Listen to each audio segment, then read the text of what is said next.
یہ بہت ہی انٹرسٹنگ سفر، یہاں بہت کچھ ہو جائے گا، یہاں اتنا کچھ چینج آ چکے گا دنیا میں، کیونکہ ہمارے ہاں تو صرف جھوٹی من گھڑت سچی کہانیاں، چاہے وہ غزوہ ہند کو لے کے سنائی گئی تھی. اب مجھے بتائے کہ مسلم ممالک میں جو لٹے پیٹے ہیں سالے، نہ ان کے پلے کچھ ہے، نہ ان کے کچھ ہے، نہ ایک دنیا پہ کوئی اثر ڈال سکتے ہیں، سب لٹے پیٹے سارے جتنے بھی مسلم ممالک ہیں. ان میں اتنا دم ہے، غم ہے کہ یہ غزوہ ہند لڑیں گے. وہ ایک ہند کا ورڈز آ گیا تو یہ سمجھے کہ ہند پہ جو جائے گا وہ غزوہ ہند ہوگا. ہمارے ہاں تو لوگوں کو تو غزوے کا نہیں پتا، اور ہند کا ورڈز آ گیا تو بجے ہند پہ جو حملہ کرے گا وہ غزوہ ہند ہوگا. ہاں ہند کرے گا، ضرور کرے گا، ہند کرے گا، غزوہ وہ کریں گے لوگ، اور ان کی تیاری پوری طرح سے ہے، وہ کرنے جا رہے ہیں. یہ جو لٹے پٹے گھسے پٹے مسلم ممالک اپنے یہاں پہ جتنے بھی ہیں، ان کے پلے کیا؟ یہ تو صرف دعوے، جھوٹی من گڑت کہانیاں کہ جی وہ یوں اس طرح ہوگا، ہم یوں نکلیں گے، وہ گھوڑے نکلیں گے، وہاں سے یوں ہوگا، فلاں ہوگا. کچھ بھی نہیں ہوگا، سب کہانی. غزوہ اس کو کہتے ہیں جس میں حضور پاک صلی اللہ علیہ وسلم شامل ہو. اب وہ تو دنیا میں نہیں رہے، لیکن غزوہ تو ہوگا. اب ان کی انٹری کیسے ہوگی وہ بھی ایک بڑا انٹرسٹنگ واقعہ ہے، وہ بھی چیزیں ہوں گی. کیونکہ غزوہ جو ہوگا وہ نہ بندوقوں سے ہوگا، نہ توپوں سے ہوگا، نہ میزائلوں سے ہوگا، نہ تلواروں سے ہوگا، نہ گھوڑوں سے ہوگا. وہ جنگ ہی کچھ اور ہوگی. لیکن وہ ہند والے کریں گے، وہ آخرین میں سے کریں گے جو ایمان والے ہوں گے. اچھا، ان میں اور ہمارے میں فرق سب سے بڑا کیا ہے؟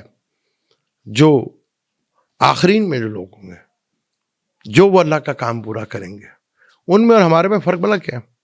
ان میں سب سے زیادہ محبت جو ہوگی وہ ہوگی اللہ کے لیے، جو ہمارے اندر نہیں ہے. ان میں سب سے زیادہ محبت، سب سے بڑھ کر محبت جو ہوگی وہ اللہ کے لیے ہوگی. اور ہمارے یہاں تو حضور پاک صلی اللہ علیہ وسلم سے بڑی محبت کا دعویٰ کرتے ہیں، اتنی محبت کا دعویٰ کرتے ہیں، مر بھی جاتے ہیں، مار بھی دیتے ہیں. پر ادھر بھی انہوں نے غلط فہمیاں پیدا کر دی، اپنی پراپرٹی بنا لی. وہ رحمت للعالمین تھے، نہیں یعنی کہ پوری دنیا کے لیے رحمت تھے. وہ انہوں نے اپنا ایک قید میں بنا لیا کہ یہ ہماری پراپرٹی تھے بس. وہ تو پوری دنیا کے لیے رحمت بن کر آئے تھے، ایک مذہب میں قید تھوڑی ہونے آئے تھے. وہ دنیا کے لیے رحمت تھے، رحمت رہیں گے، اور تا قیامت تک رہیں گے. کیونکہ رسالت اس کے بعد آنی نہیں ہے، تو تا قیامت تک رسالت بھی رہنی ہے. پھر یہ تو نہیں ہوں گے نا جو اپنے آپ کو مسلم کے لٹے پٹے، جو گھسے پیٹے کسی پہ بات ہی نہیں کر سکتے. ایک چھوٹا سا اسرائیل ہے، اس نے آگے لگایا ہوا ہے. عرب کا حال آپ شام سے اندازہ لگا لیں کہ شروعات ہو چکی ہے. وہ کب تک اینڈ تک جائے گی؟ وہ بھی یہ 2-4 سال ہی ہیں، یا میکسیمم آپ 4 سال کہہ لیں، کہانی ختم عرب کی بھی. پھر جو جائیں گے وہ غزوہ تو ہوگا، اور ہند سے ہی ہوگا. وہ تبدیلی آ رہی ہے، وہ آنے والی ہے.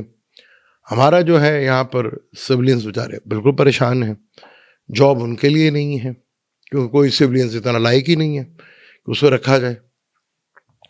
اب ہمارے جج بھی اتنے اچھے نہیں ہیں کہ وہ سزا دے سکیں. مسلم عدالت بھی فوجیوں کی لگتی ہے. لیکن 26 نومبر پیچھا نہیں چھوڑے گا. اور یہ ٹویٹس، بار بار ٹویٹس ہمارے ہاں ملک میں ہو رہی ہیں، ٹویٹس کر رہے ہیں. ایک کھیل بن گیا، اور کھیل اب خطرناک حد تک رخ اختیار کر لیا. اگر آپ نے یاد رکھو تو میں نے کہا تھا کہ بہت احتیاط کیجیے گا آپ لکھتے وقت یا بولتے وقت، بڑی سخت پکڑ ہوگی. اب ہمارے یہاں پہ میڈیا بھی کود پڑا، سارا کچھ کود پڑا، وہ نجم سیٹھی صاحب بھی آ گئے. اچھا، ایسے ہوتا ہے دماغ خراب کسی کا. اب یہ چیزیں گلے پڑیں گی، چاہے جتنی مرضی پرانی ٹویٹ کی تھی وہ گلے تو پڑنے والی ہیں. صرف ابھی تو محل آج محل 20 ہے یا 18-19 ہے، تو چیزیں تو گلے پڑیں گی. جب گلے پڑیں گی تو بہت کچھ ہوگا. 21 ہے آج، 21 ہے، تو گلے تو پڑیں گی.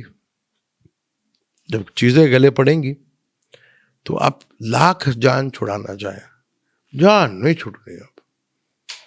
اب تو دینا ہی پڑے گا, کیونکہ 26 نومبر جو ہے وہ پیچھا نہیں چھوڑے گا, اور گنتی کے رہ گئے ہیں صرف 30 دن. کم ڈاؤن شروع ہو گیا ہے میڈیا والوں کے لیے. ویسے میں نے کہا تھا کہ اب میڈیا والوں کے لیے ویسے برا ٹائم والا, خاص طور پر الیکٹرانک میڈیا والوں کے لیے تو ویسے بہت برا ٹائم شروع ہو چکا ہے. جو صحافی پہلے بڑا نوٹ کما کے گئے تھے, اب ان کا خرچ کرنے کا ٹائم شروع ہو چکا ہے. اب خرچے نکلیں گے, اب ان کا 12واں گھر فل ایکٹیو ہوگا, کیونکہ پاکستان کا 12واں گھر جو ہے وہ مارس جہاں سے بیٹھا اس سے 10ویں گھر میں وہ ان کا کیریئر کا گھر تھا. مشکلات تو بڑی ہیں, چیزیں بھی آسان نہیں ہیں, لیکن وقت تیزی کے ساتھ بدل رہا ہے. اب دور نہیں ہے, کیونکہ 29 مارچ کو سیٹرن جو ہے وہ ہاؤس چینج کرے گا. بڑا پلانٹ ہے, تو 3 مہینے پہلے یہ اثرات دینا شروع کرے گا, وہ آپ کو نظر آنا شروع ہو جائیں گے. اسی طرح جوپیٹر ہے, وہ 2 مہینے پہلے اثرات دینا شروع کرے گا. اسی طرح راہو کیتو ہے, وہ مئی بھی چینج ہو رہے ہیں, وہ بھی 3 مہینے پہلے رزلٹ دیتے ہوئے نظر آئیں گے. تو بہت ساروں کے لیے مشکل گھڑی کا وقت شروع ہو چکا ہے. مجھے دیں اجازت, انشاءاللہ ملتے ہیں اگلی ویڈیو پہ. اللہ حافظ.